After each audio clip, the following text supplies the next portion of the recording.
Kahuli naman ako ng isdang puti, mga kaibigan kong babae at laki-laki.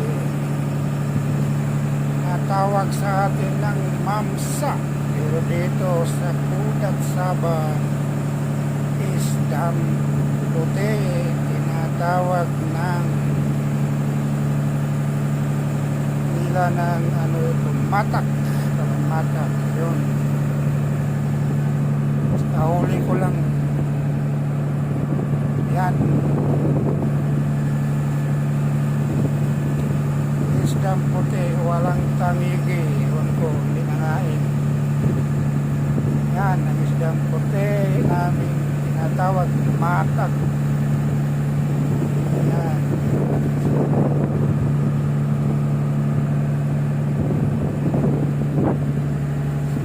Sarap ito ng tulahin. Yan.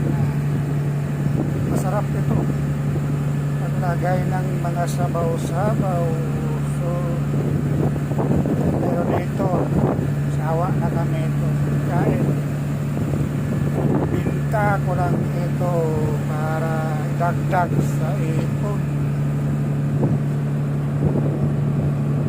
Dagdag sa ipon, kaya binta lang namin ito pag marami na huli. Yan,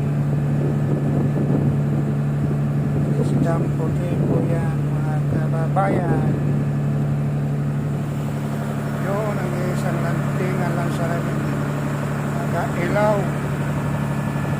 Yun na naman yung awil namin.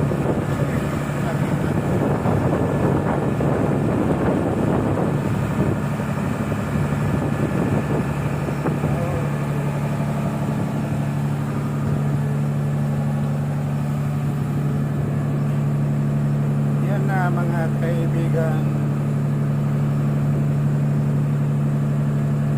isdang puti, hanggang tingin lang tayo kasi malaki ito pag ito iulam, hindi maubos, kaya nag-iisa lang ako dito. Kaya ibinta na lang natin at kabayan.